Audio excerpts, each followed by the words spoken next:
বাঁচবেন কি করে? ফোন করুন জানতে 2234242439180087 এই দুটো নম্বরে এক্সপার্টরা রয়েছেন আপনাদের উত্তর দেওয়ার জন্য। এই মুহূর্তে পরিচয় করে দিই, শিশুরোগ বিশেষজ্ঞ ডক্টর অঞ্জন ভট্টাচার্য আমাদের সঙ্গে রয়েছেন স্টুডিওতে, আর একটু পরেই ফুসফুস বিশেষজ্ঞ পালমোনোলজিস্ট ডক্টর রাজা ধর আমাদের সঙ্গে থাকবেন এই স্টুডিওতে। আমি ডক্টর ভট্টাচার্যের কাছে আসবো। এই ধরনের ডিটারজেন্ট বা ফ্লোর ক্লিনার বিশেষ করে ব্যবহার করে তো আমরা খুব উৎফুল্ল হই, একদম ঝকঝকে তকতকে ঘর করতে পারলাম, কিন্তু সেটা আসলে এই ক্ষতি করছে। যে নরওয়ের কথা বললো, 50 বছর আগে ওরা ওদের দেশেও স্ক্যান্ডিনেভিয়ান কান্ট্রিজগুলোতেই মেনলি ওরা ওই জামকে বড় ভয় পায়, ফলে ওরা জাম ক্লিন করবার জন্য এই ধরনের ডিটারজেন্ট দিয়ে ঘরদর ভীষণ সাফা করে ফেলেছিল, টু দ্য এক্সটেন্ট যে ওদের কোনো ঘরেই জীবাণু পাওয়া যেত না। 50 বছর আগের কথা বলছি আমি। ওই ঘটনাটা ঘটবার পর থেকে আস্তে আস্তে আস্তে আস্তে জানা গেল, বোঝা গেল যে এই যে অতিরিক্ত পরিষ্কার থাকা, আমাদের দেশের নোংরাত্মর সঙ্গে সেটা কম্পেয়ার করে বলছি না, কিন্তু সেইখান থেকে জন্ম নেয় সমস্যার। কি সমস্যা সেই কথায় আসছি। কিন্তু বিগত 10 বছর ধরে আমরা আমাদের হাসপাতালে বাবা মাদের জন্য একটা পেরেন্টিং কোর্স চালিয়ে রাখি। এই বিগত 10 বছর ধরে আমরা কন্টিনিউয়াসলি বাবা মাদের এই ব্যাপারে অবহিত করছি। যারা যারা এই ট্রেনিং নিয়েছেন তারাই জানেন যে তাদের ক্ষেত্রে আমরা এই বিপদের কথাটা বিগত 10 বছর ধরে বলে চলেছি। বিপদটা কি হয়? নরওয়েতে কি দেখা গেছে, সুইডেনে কি দেখা গেছে, যে অতিরিক্ত ক্লিন যে জায়গাগুলো থাকে তাতে আমাদের শরীর দৈনন্দিন যে জীবাণুতে এক্সপোজড হওয়ার কথা সেই জীবাণুতে এক্সপোজড হচ্ছে না। ফলে আমাদের শরীর জন্মের পর থেকে যখন বড় হচ্ছে তখন সে জীবাণুর সঙ্গে লড়াই করবার জন্য যে ক্ষমতা, সেই ক্ষমতাটি থাকছে না। আচ্ছা, অর্থাৎ সোজা বাংলায় আমরা যেটা বুঝি, ইমিউনিটি কমে যাচ্ছে।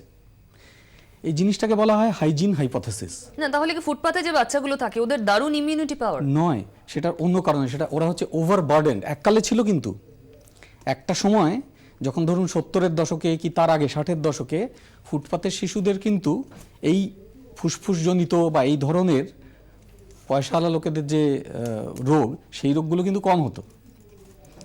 আচ্ছা, ঠিক আছে। তো সেই যে ব্যাপারটা, সেই ব্যাপারটা কিন্তু শিফট করে গেছে তারপর থেকে। আমি আবার আসবো ডিটেইল আলোচনায়। ফোন এসে গিয়েছে, মানে কেউ প্রশ্ন করতে চান, বলুন। হ্যালো, হ্যাঁ বলুন। বলছি আমি দিলীপ ঘোষ, নদিয়া থেকে বলছি। বলছি যে ফর্মালিটি নিয়ে কথা হচ্ছে, তো আমি পুরোটা হয়তো শুনিনি, তাও আপনাকে একটা কথা বলি। দুধের মধ্যে দিয়ে রাখা হয় জানেন? কিসের মধ্যে?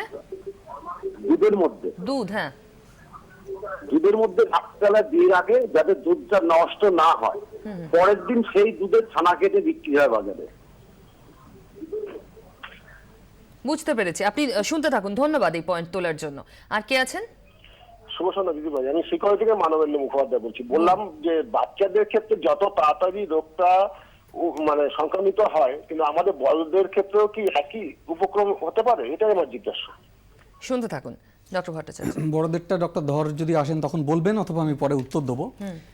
বাচ্চাদের যে ব্যাপারটা বলছিলাম, নতুন যে তথ্যটা বেরিয়ে এসছে সেটা হচ্ছে শুধু যে হাইজিন হাইপোথেসিসের জন্য ইমিউনিটি কমে গিয়ে অটো ইমিউন ডিজিজেস বেশি হচ্ছে স্ক্যান্ডিনেভিয়ান মানুষদের, আমাদের মতো বয়স যাদের এখন, তাদের এমন সব রোগ হয়েছে যেগুলোকে সারানো যায় না।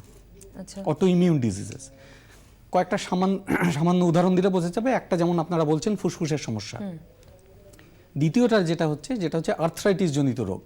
এছাড়া ক্যান্সারের এই ব্যাপারগুলো আছে, সেটা হচ্ছে ইনডিরেক্টলি ইমিউনিটি কমে গেল, সেই কারণের জন্য ক্যান্সার হলো। এখন যেটা বের করেছে সেটা হচ্ছে ডিরেক্ট ক্ষতিও করছে, ডিরেক্টলি ফুসফুসে গিয়ে ক্ষতি করছে, ডিরেক্টলি ক্যান্সার পজিটিভ এজেন্টের মধ্যে এরা পড়ে যাচ্ছে অতিরিক্ত ব্যবহারে। কেন? ঘর তো পরিষ্কার করতে হবে আপনাকে, যার জন্য আমাদের বাড়িতে কোনো বাচ্চারও যে সে তো আর ব্যবহার করছে না ডিটারজেন্ট কিংবা ফ্লোর ক্লিনার, বড়রা করে উইথ আ হোপ যে বাচ্চার কোনো রকম শরীর খারাপ হবে না। হ্যাঁ, এবার মুশকিল আমাদের মতো দেশগুলোতে, এই যে বলছেন না ফুটপাতের শিশুদের 60-এর দশক থেকে বদলে গেল কেন ব্যাপারটা, এত নোংরা যে যেগুলোকে সামলানোই মুশকিল। এত নোংরা সামলানো মুশকিল বলে আলটিমেটলি কিছুই আর করা গেল না, তখন তাদের রোগগুলো বেশি হতে শুরু করলো। এটা একটা সময় টিপিং অফ দ্য ব্যালেন্স হয়েছিল, যার জন্য আমরা এখন জানি যে শিশুদের ক্ষেত্রে আমাদের যেটা অ্যাডভাইস থাকে, ক্রাক্স অফ দ্য অ্যাডভাইস হচ্ছে যে বাড়ি নিশ্চয়ই পরিষ্কার করবেন, কিন্তু প্লেন জল দিয়ে পরিষ্কার করতে পারলে খুব ভালো। এবার মুশকিল হচ্ছে ইন্ডিয়ার ওয়াটার কোয়ালিটি নিয়ে একটা সমস্যা আছে। পরিষ্কার জল যদি জোগাড় করে সেই পরিষ্কার জলে আপনি বাড়ি পরিষ্কার করেন, আপনার বাড়ি কিন্তু পরিষ্কার থাকে। হ্যাঁ, ডিটারজেন্ট বা ওই ধরনের যে ফিনাইল, লাইজল এগুলো দিয়ে যে করতে হয়, কেমিক্যাল যেগুলো করতে হয়, সেই সলিউশনগুলো আপনি করুন একদিন সপ্তাহে, সেদিন বাচ্চাকে বাড়ির বাইরে নিয়ে ঘুরে বেড়ান। আচ্ছা, একদিন রোজ কিন্তু পার্কেও নয়, যাওয়া এবং উচিত, বাচ্চা বাড়িতে সেই অবস্থাতেও নয়, যতটা অ্যাভয়েড করা যায়। বেশ। বুঝতে পারলেন তো? আমি আবার ডিটেলে জানবো, তার আগে পরিচয় করে দিই। ডক্টর রাজা ধর আজ আমাদের সঙ্গে আছেন, ফুসফুস বিশেষজ্ঞ। তার সঙ্গে কথা বলার আগে ফোনে কেউ রয়েছেন, শুনে নি চটপট। বলুন। হ্যালো, হ্যাঁ বলুন। বলছি আমি বর্ধমান থেকে বলছি। বলছি যে বাড়িতে যে হিট গুলো ইউজ করা হয় সেগুলো কি সমান ক্ষতিকারক? ওই আরশোলা মারার জন্য কি ব্যবহার করা হয় বললেন? হিট আরশোলা মারার জন্য আচ্ছা আচ্ছা, বুঝতে পেরেছি বুঝতে পেরেছি, শুনতে থাকুন। আর কি বলছেন? ডিটারজেন্টের তাতে আমাদের ক্ষতি তো হবেই। ডিটারজেন্ট ব্যবহার করলে কি দিয়ে আমরা জামা কাপড় পরিষ্কার করবো? একদমই। শুনতে জামা থাকুন কাপড় পরিষ্কার- শুনতে থাকুন, সত্যিই তো চিন্তার বিষয়, কি দিয়ে পরিষ্কার করব। ডক্টর ধর, আরো অনেকগুলো প্রশ্ন এসেছে। ধরুন ডিটারজেন্ট বা ফ্লোর ক্লিনার এগুলো যেভাবে ফুসফুসের ক্ষতি করে, বাচ্চাদের ক্ষেত্রে যতটা হার্মফুল, অ্যাডাল্টের ক্ষেত্রেও কি তাই? একজন প্রশ্ন করেছিলেন। তো এই যে অ্যাজমা ট্রিগার্স হয়, ট্রিগার্স মানে অ্যাজমা যে জিনিসগুলো বাড়ায়, তো বিভিন্ন রকমের আমরা ফুলের রেণু, চেঞ্জ অফ টেম্পারেচার, ঠান্ডা ইত্যাদি এগুলো আমরা রেগুলার বেসিসে জানি, বুঝি। আমি যখন ঢুকলাম, অঞ্জনদা বলছিলেন, আমি শুনলাম অ্যাবাউট ডিটারজেন্টস। তো এই যেগুলোর ক্ষতি করে সেগুলো সবসময় বাচ্চাদের একটু বেশি ক্ষতি করে অ্যাজ কম্পেয়ার টু বড়দের। কারণ বড়দের লাংস ম্যাচিওর লাংস, শ্বাসনালী ম্যাচিওর শ্বাসনালী, কিন্তু এগুলো বড়দের ক্ষেত্রে খুব ক্ষতিকারক। আর ডিটারজেন্টের ক্ষেত্রে আর আমাদের যে বন্ধু বললেন যে ডিটারজেন্ট ছাড়া কি করে বাসন পরিষ্কার করব, কাপড় পরিষ্কার করবো, ইজ কমপ্লিটলি কারেক্ট। তো দু তিনটে জিনিস মনে রাখার, এক নম্বর মনে রাখার হলো যে যত কম সংখ্যায় ডিটারজেন্ট ব্যবহার করা যাবে তত ভালো। এটা তো ডে টু ডে অপরিহার্য একটা না, indispensable. I have not made myself clear. তো তার মানে হলো যে তো আমরা যদি 3-4 রকমের ডিফারেন্ট ডিটারজেন্ট ইউজ করি, তাহলে the risk increases 3 to 4 Times. আচ্ছা, মানে বোঝা গেল? মানে আমি বলতে চাইছি যে ধরুন আমরা যদি কথার কথা বলছি, এই প্রোডাক্টগুলোর সম্বন্ধে কিছু বলছি না, কিন্তু ধরুন সার্ফ ইউজ করলো, তার সঙ্গে লিরিল ইউজ করলো, তার সঙ্গে আরো দুটো কোম্পানির নাম আপনি যা ইচ্ছা নাম নিয়ে নিন, ডাজন্ট ম্যাটার। কিন্তু আমরা যদি সেরকম 3-4 রকমের বিভিন্ন ডিটারজেন্ট ইউজ করি, তাহলে the risk of asthma and the risk of having a severe worsening of the disease, ভীষণ রকমের শ্বাসকষ্ট হওয়া, এই দুটো রিস্কই বেড়ে যায়। তো one of the things to do is not to change a lot. আচ্ছা, ব্র্যান্ড চেঞ্জ না করে। That is right. তো যা ইউজ করছেন, যার উপর আপনার ভরসা রয়েছে সেটা করুন। এবং এমন নয় যে 3-4 রকম, অনেকের বাড়িতে আমি দেখেছি যে 3-4 রকমের ডিটারজেন্ট ইউজ করা হয়।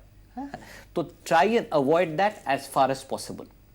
যাদের অ্যাজমা রয়েছে, যাদের এই প্রবলেম রয়েছে, তাদের সে সময় যতটা সম্ভব, বড়দের ক্ষেত্রে তো বাড়ির বাইরে চলে যাওয়া সম্ভব নয়, কিন্তু যতটা সম্ভব দূরে থাকা ইজ যিনি ইম্পর্টেন্ট। নিজে ইউজ করছেন তিনি তো দূরে থাকতে পারেন। যিনি ইউজ করছেন নিজে, তার যদি নিজস্ব অ্যাজমা থাকে, তাহলে আইডিয়ালি এমন একজন কাউকে দিয়ে ইউজ করানো যার অ্যাজমা নেই। এবার কিছু বাড়িতে সেটা হয়তো সম্ভব নয়, যে কাজের লোক রাখা সম্ভব নয়, বা অন্য কেউ নেই, একা রয়েছেন, তাহলে সেখানে একটা মাস্ক পরা is better than doing nothing. Problem হলো যে মাস্কে যে বিশাল প্রোটেকশন হয় সেরকম নয়, ইট ইজ নট লাইক দ্যাট। কিন্তু কিছুটা প্রোটেকশন যেটুকু হবে fume related, irritant, locally irritate করে যে শ্বাসনালীর সংকুচন করবে, অন্তত সে ব্যাপারটা কমবে, অ্যালার্জিক কম্পোনেন্টটা না কমলেও। কিছু লোকের কন্ট্যাক্টে প্রবলেম হয়, ঠিক তো? তাদের ক্ষেত্রে গ্লাভস পরা অপরিহার্য। That is an important thing to do.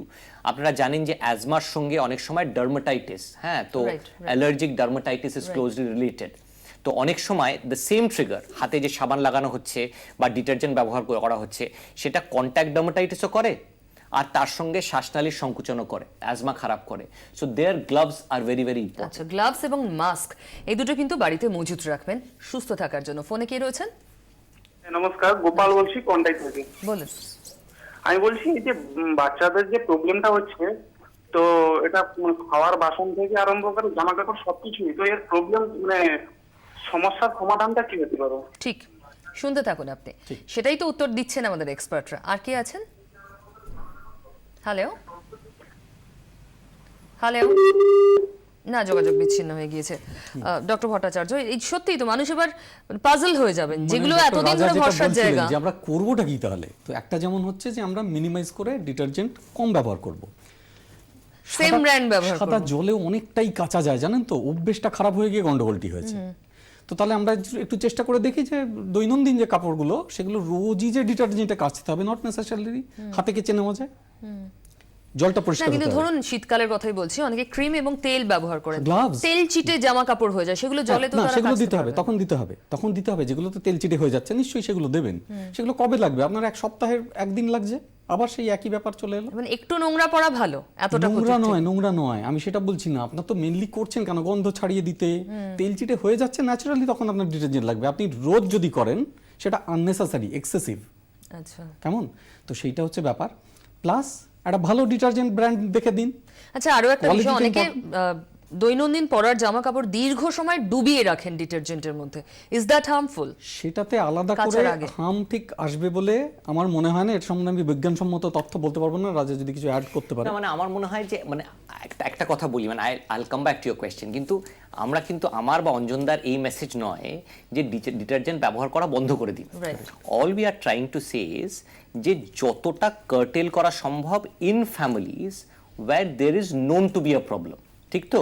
এবার ডিটারজেন্ট যে সব অ্যাজম্যাটিকের প্রবলেম করে তাও নয়, সেটা আইডেন্টিফাই করা ডিফিকাল্ট নয়। ধরুন অঞ্জনদার কাছে বা আমার কাছে একজন, অঞ্জনদার ক্ষেত্রে পিডিয়াট্রিক, আমার ক্ষেত্রে একজন অ্যাডাল্ট পেশেন্ট আসলো, আমরা তাকে ম্যাক্সিমাম ওষুধপত্র দিয়ে ম্যানেজ করার চেষ্টা করছি, আমরা জানি যে সে নিয়ম করে ওষুধ ব্যবহার করছে, তা সত্ত্বেও তার অ্যাজমা কন্ট্রোল নয়।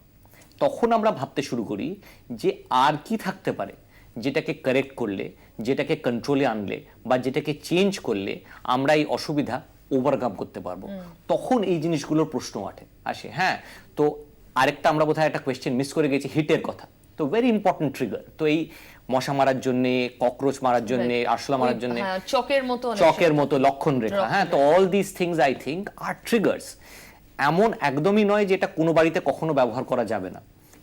আর এটা বোধহয় আজকের প্রাসঙ্গিক নয়, তাও বলছি, একদম যাবে না হলো মস্কিটো কয়েল। সেটা ভীষণই ক্ষতিকারক, যেটা ধোঁয়া বেরোয়, যেটাতে ধোঁয়া বেরোয়। তো এবার সবসময় মশারি লাগিয়ে শুয়ে থাকা সম্ভব নয়। তো আই থিঙ্ক সেখানে Good Knight is safer, it is not completely safe. Liquid যেটা, তো that is safer, but it is not completely safe. তো এই ট্রিগারগুলোর কথা তখনই ভাবতে হবে যখন আমাদের নর্মাল ক্ষেত্রে অ্যাজমা ঠিকমতো চিকিৎসা হওয়া সত্ত্বেও কন্ট্রোল হচ্ছে না। ঠিকই, মানে সমস্যা আছে, তো সেখানে কিছুটা বাড়তি সতর্কতা অবশ্যই প্রয়োজন রয়েছে। ফোনে আরো কেউ রয়েছেন, শুনি তার প্রশ্ন। বলুন। হ্যালো, হ্যাঁ বলুন।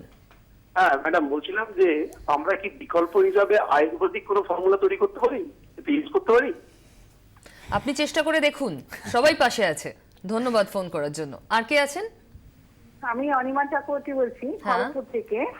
হ্যাঁ পিউরি, নমস্কার। আপনাদের দুজনকে নমস্কার। আচ্ছা, বলি যে আয়ুর্বেদিক আমি ব্যবহার করি সবই, কিন্তু ওটা কি করা যাবে? শুনতে থাকুন। এটা সত্যি এখন একটা আয়ুর্বেদিকের উপর ফ্যাসিনেশন হয়েছে, এবং ডিটারজেন্টও আয়ুর্বেদিক কিন্তু বেরিয়েছে আজকাল। Is that safer? I don't think so. I think the problem is যে মানে এই আয়ুর্বেদ বা হোমিওপ্যাথির এগেনস্টে আমাদের কারোর কিছু নেই। হ্যাঁ, আমি I can speak even for অঞ্জনদা, আই নো অঞ্জনদার কিছু নেই। দ্য প্রবলেম ইজ যে এই যে আমরা ডিটারজেন্টের কথা বলছি যেগুলো কেমিক্যাল বেসড, সেগুলোর উপর ট্রায়ালস হয়েছে, আমরা জানি সেগুলো লাং ফাংশন কমায়, প্রলংড ইউজে তাতে অ্যাজমার কন্ট্রোল খারাপ হয় বা অ্যাজমা হতে পারে। এই আয়ুর্বেদিক ডিটারজেন্ট বা অন্য কোনো ইউনানি ডিটারজেন্ট যাই হোক না কেন, সেগুলো নিয়ে আজ অব্দি কোনোদিন কোনো ট্রায়ালস হয়নি। ঠিকই, এরকম ভাবার হয়েছে, দু একটা হয়েছে, সেটা বিদেশে হয়েছে। কেননা এখন তো দেশিরা অনেকে বিদেশে যাচ্ছে, তারা আয়ুর্বেদ ব্যবহার করছে। বিশেষ করে বাচ্চাদের ক্ষেত্রে হয়ে আমেরিকার 6টা জায়গায় বাচ্চাদের গর্ভবতী মহিলারা ব্যবহার করেন এরকম আয়ুর্বেদিক জিনিসের প্রতি দেখা গেছে যে এগুলো খেলে বাচ্চার বুদ্ধি কমে যায়। কেন? তাতে লেড পয়জনিং হয়, সেটা অন্য ধরনের ক্ষতি করছে। সুতরাং আয়ুর্বেদিকের উপরেও আপনি চোখ বন্ধ করে ভরসা করতে পারেন না। একটা ছোট্ট বিরতি নিচ্ছি, ফোন করতে থাকুন, এক্ষুনি।